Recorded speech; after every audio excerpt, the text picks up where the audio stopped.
There are a significant number of emerging attacks within the ICS space. Everybody's heard of Stuxnet. There have been more recent examples of various electrical and pipeline system attacks in various parts of the world. But I'll call your attention to this graph here. This is produced by ICS from a study they did a few years ago. And they were looking at, okay, of all the critical infrastructure sectors, where are the cyber incidents and or attacks targeting?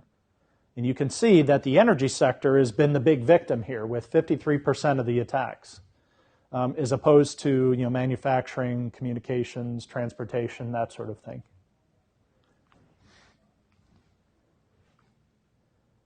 So security continues to be a challenge. As we start blending IT and OT, there are certain things that you can do on the IT side that you can't do on the operational technology side. Let's take a simple case in point of patching the operating system. So there are control systems that run on Windows XP.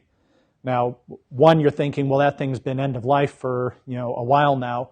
Why are people still using Windows XP? Because they can't migrate it off of the OT block.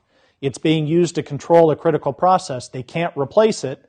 They can't upgrade it without potentially introducing all sorts of problems with these things. And so they're kind of stuck with it. It's like, okay, well, I have a bunch of critical security patches. Can I push those patches to my Windows XP box? Wait a minute, you probably don't want to do that, because what happens to the operating system when I push patches? Is it going to want to be rebooted? Probably, which means now my process control system's going down for 5 minutes while we reboot it, and I can't have that. All sorts of things that we take for granted on the traditional security side, you can't do with ICS systems, just because of the inherent expectation that the operational technology, the production network, has to be up. It has to be up and running all the time. And because of that real-time nature of it, we can't affect that in any way. And there's another security challenge here where you have business requirements that say, okay, we are going to do real-time billing of electricity usage. Well, that's great, but what that means is I now have to connect my electricity usage measurement systems, which are typically control systems, with my billing system. Now, I'll give you one guess where the billing system typically resides. It's not on the OT side, it's on the IT side, on the business operations side of the house. So now I've got a connection between my control system network, my OT side, and my IT, IT business networks. Why is that a problem? Well, we've gone out and talked to a couple critical infrastructure providers in the past. And as we go through and do security risk assessments, the first question we always ask is, what are the connections between IT and OT? And usually, before we even ask that question, the providers are very quick to jump on us and say, before you ask, there's no connection between IT and OT. And everybody kind of chuckles at that. Because once you start digging into this, you'll usually find some type of connection between the two networks. Possibly one they didn't know about that was there. Somebody put in as a backdoor. Who knows? All sorts of funny stuff happens there. But it's these connections between the IT and the OT network that produces all of these challenges, because it gets a little bit worse than that when you start considering that there are no patches on the OT side of the house.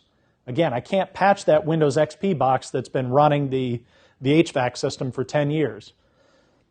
If I do, it'll break. Well, so now I've got a connection between the internet on the business side of the house and our SCADA network, our ICS network on the production side, and I've got all these terminals that are 10 years old with no patches on it.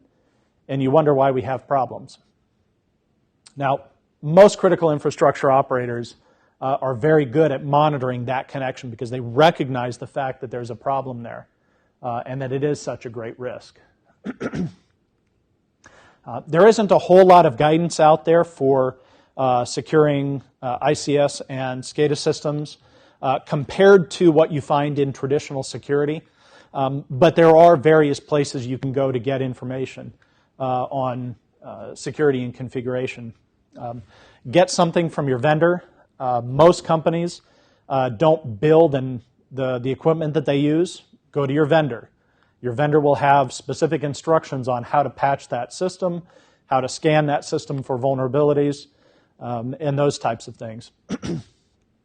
NIST Special Publication 800-82 specifically is a guide to ICS security. There's a lot out there from Department of Energy on energy sector equipment. There usually will be some sector-specific mandates or industry best practices that you can refer to. And the ICS CERT, managed by DHS, also puts out security-related information as well. Just recognize the fact that, if you have an OT system that you're responsible for security on, you cannot directly apply what you would do on the traditional security side of the house to the operational technology side of the house. There have been some very well documented cases of, I'm a security administrator, I'm going to go run Nmap on my control system network just to see what's out there. And just by virtue of running Nmap, is managed to crash various control system components. So it's generally not a good thing to do. But there are ways to translate between the two. If you know what to do on the security side, the traditional IT security side, you can take that, interpret it in certain ways, and apply it, at least the basic knowledge of it on the OT side. So here's some practices if you're responsible for an OT network. Look for all the connections to the OT network. Again, your biggest risk is where your OT network crosses with your IT network. So first and foremost, identify all the connections to the OT network, where they're coming from. If you find that you don't need those, disconnect them. Turn off those unnecessary connections. The one that you absolutely have to have, harden them, put monitoring on them. Anything you can do with transaction signatures, cryptographic controls on both sides for authentication. Make sure that those connections are legitimate and are what they should be. If you can, segment the control systems, the IT side of the house and the OT side of the house, and absolutely under no circumstances connect a control system to the internet unless you absolutely have to do it. There are some cases where you are required to do this. You've got to do it for operational reasons. Just be cognizant that that's there and that it's a big risk. Any type of security features that your device or system vendor makes available to you, implement it, and please change the default passwords on whatever device they send you.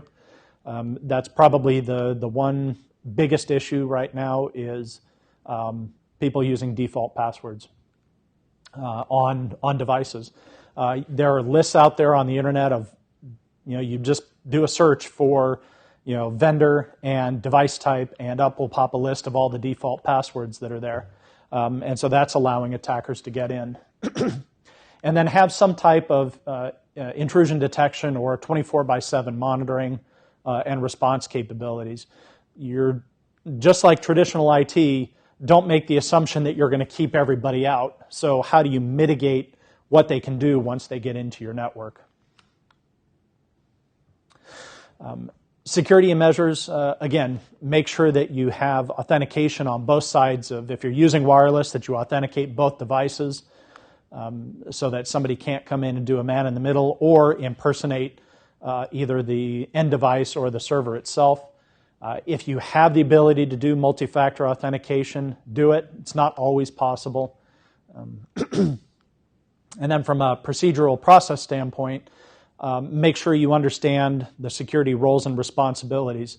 And I think this is the biggest challenge I've seen on companies that we've worked with that have had both an IT and an OT side of the house. The two not necessarily bump heads, but they don't work together. And so even though there are shared connections between the two, there's a distinct chop right between the two. And they don't interact, they don't talk to each other. And that causes problems when you have attacks that cascade from one side to the other. So make sure you clearly identify what those security roles and responsibilities are. If you can do technical audits of your systems regularly, do so. Physical access, physical security of all these operating sites, do that as well. And of course, system backups and disaster recovery plans, the same types of things that you would do on the traditional security side of the house, from a backup and a recovery perspective, apply those principles on the OT side. And then this is the, how to do that translation from what I would do on the traditional IT side of the house versus what I would do on the OT side of the house. And so if you're looking for hosts, nodes, networks, you're just doing some type of discovery. Typically on the IT side, you'd run Nmap. Generally not a good thing to do on the ICS side of the house, but there maybe you want to look at router configuration files, chase wires, actually go pull that wire and see where it goes. This way you're doing things to get to the same answer.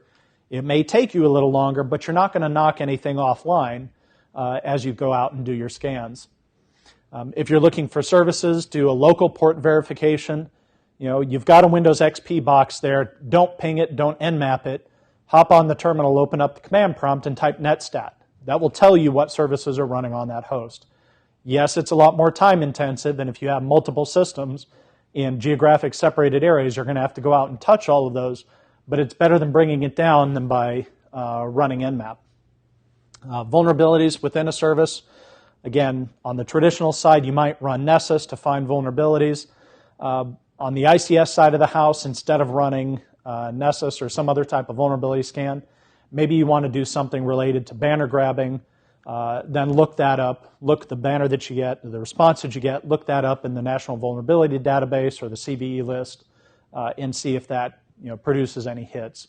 That's a much less impactful way of doing a vulnerability scan, but again, it's going to take time and effort to be able to do that. So just recognize there are differences between what you would do on the IT side of the house versus what you can get away with or what you shouldn't do on the operational technology side of the house.